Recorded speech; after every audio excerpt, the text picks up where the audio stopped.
मानवीय जीवन में विचारों की महत्वपूर्ण भूमिका होती है। सकारात्मक विचारों वाला व्यक्ति न केवल अपने जीवन में बल्कि दूसरों के जीवन में भी बेहतर बदलाव लाने की क्षमता रखता है। वहीं दूसरी ओर नकारात्मक विचारों वाला व्यक्ति न केवल अपने जीवन को कठिन बना लेता है बल्कि दूसरों के लिए भी परेशानी का कारण बन जाता है। प्रत्येक विचार एक बीज के समान है जो मनुष्य के दृष्टिकोण और उसके व्यवहार का निर्माण करता है। दोस्तों, आज की इस वीडियो में मैं विचारों के ऊपर ही आधारित एक छोटी सी काल्पनिक घटना आपके साथ जिक्र कर रहा हूँ, आपको बताने जा रहा हूँ। मुझे यह पूरा विश्वास है कि जब आप इस घटना को या इस छोटी सी कहानी को जब आप सुनेंगे तो यकीनन यह कहानी आपके दिल को भी चीर डालेगी। यदि आपको हमारी यह कहानी पसंद आती है तो मैं चाहूँगा कि अपने विचार इस वीडियो के कमेंट सेक्शन में जरूर बताएं। यह उस समय की बात है जब मोबाइल फोन नहीं हुआ करते थे। कुछ घरों में लैंडलाइन के फोन लगे रहते थे, वो ट्रिंग ट्रिंग वाले, मतलब जिसमें डायल किया जाता था। इसी लैंडलाइन फोन के जरिए पड़ोसी अपनों से बात किया करते थे। उन दिनों एक सुखी परिवार था। इस परिवार में 3 सदस्य थे, पति, पत्नी और उनकी छोटी सी प्यारी सी बेटी।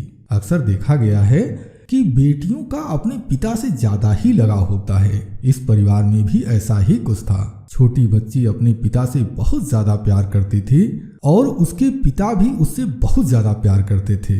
पिता जब भी अपने काम से थक कर घर लौटते थे तो बेटी को गोद में उठाते ही उनकी सारी थकावट गायब हो जाती थी। पिता का काम ही कुछ ऐसा था कि काम की वजह से उन्हें घर से कई कई महीनों तक दूर रहना पड़ता था। जब तक पिताजी घर में मौजूद रहते थे बेटी की खुशियों का ठिकाना नहीं होता था, लेकिन जब पिता को उनके काम की वजह से जाना होता था बेटी काफी उदास हो जाती थी। और जब कभी पड़ोसी के लैंडलाइन फोन पर बच्ची अपने पिताजी से बात कर लेती थी तो उस बच्ची की खुशियों का ठिकाना नहीं रहता था। एक दिन पापा की यह नन्ही सी परी घर में अकेली बैठी सोच रही थी, बहुत दिन हो गया, इस बार पापा नहीं आए, पापा ने फोन भी नहीं किया।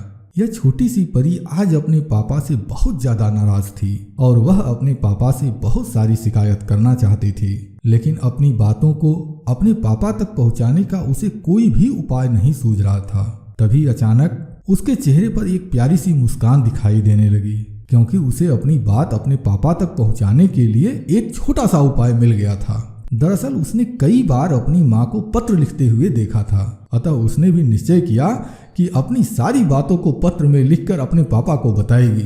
ऐसा सोचकर उसने अपने स्कूल बैग से अपनी कॉपी और पेंसिल निकाल ली और अपने पापा को पत्र लिखना शुरू कर दिया। उस नन्ही सी परी ने अपने कोमल विचारों को पत्र में कैसे लिखा, आइए इसे देखते हैं। पापा, आप कब आओगे? हम सभी तुम्हारा इंतजार कर रहे हैं। पापा, आप जब भी जाते थे हमारे लिए खिलौने और ढेर सारी मिठाइयाँ लाते थे। पापा, इस बार जब आप गए हो तो पता नहीं क्यों इतनी देर कर रहे हो। इस बार तो आपने कोई फोन भी नहीं किया है।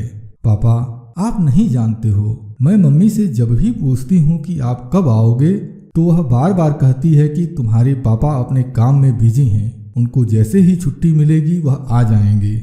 मम्मी मुझे खेलने के लिए बोल देती है और बहुत देर तक रोती रहती है।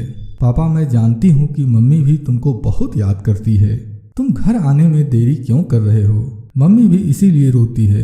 पापा, पड़ोस के अंकल बहुत गंदे हो गए हैं और अब मैं उनसे कभी भी बात नहीं करूँगी।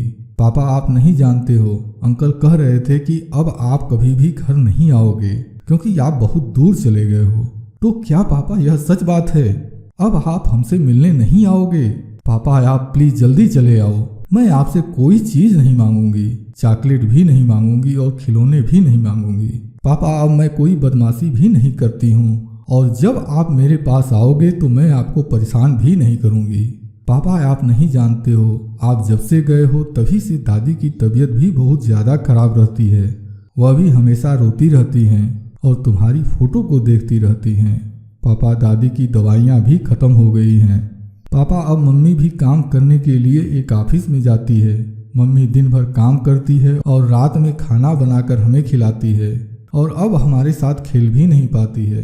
पापा, स्कूल की मैडम फीस जमा करने के लिए बोल रही थी तो मम्मी ने गले की चैन बेचकर फीस जमा कर दी। पापा, एक बहुत गंदे अंकल आए थे और आपकी गाड़ी लेकर चले गए। अंकल कह रहे थे जब तुम लोगों के पास पैसे हो जाएं तो गाड़ी ले जाना। पापा अब हमको पैदल ही स्कूल जाना पड़ता है। पापा आजकल रोज कुछ अंकल आते हैं और बोलते हैं घर की किस्त जमा कर दो, नहीं तो घर से निकाल देंगे। पापा ये होम लोन क्या होता है? पापा हम कहाँ रहेंगे? पापा इस बार मम्मी ने मेरा जन्मदिन भी नहीं मनाया था, केक भी नहीं लाई और मेरे दोस्तों को भी नहीं बुलाया था। मैं जन्मदिन पर खूब रो रही थी और मुझे रोता देखकर मम्मी और दादी भी रोने लगी। एक तो केक भी नहीं लाई और रो भी रही थी। पापा ये जीवन बीमा क्या होता है? पड़ोस के अंकल कह रहे थे कि यदि ज्यादा बीमा आपने कराया होता तो मम्मी को इतनी तकलीफ नहीं होती। पापा आप तो हमारी छोटी सी भी तकलीफ नहीं देख पाते थे, तो आप हमारे इतने सारे दुख कैसे देख रहे हो? पापा आपकी बेटी आपको बहुत याद करती है। पापा आप जल्दी आ जाओ, नहीं तो हमें भी अपने साथ ले चलो, हम सभी आपके पास रहना चाहते हैं। प्यारे दोस्तों, यह पत्र निश्चित रूप से आपके मन को अंदर तक झकझोर दिया होगा, लेकिन एक प्रश्न का उत्तर आपको अभी भी ढूंढना होगा कि यदि आपको कुछ हो जाता है तो आपके बच्चों का क्या होगा? यदि आप अपने परिवार को प्यार करते हैं तो अपने लिए अच्छा बीमा जरूर कराएं। यदि आपने अपना जीवन बीमा करा लिया हो तो उसकी किस्त समय से जमा करते रहें। दोस्तों, मैं उम्मीद करता हूँ कि इस वीडियो में यह जो छोटी सी कहानी मैंने आपको शेयर की है, यह कहानी आपको पसंद आई होगी।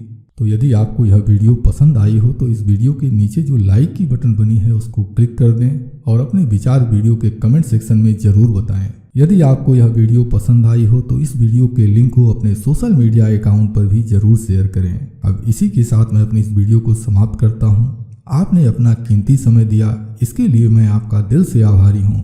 धन्यवाद। Thank you very much.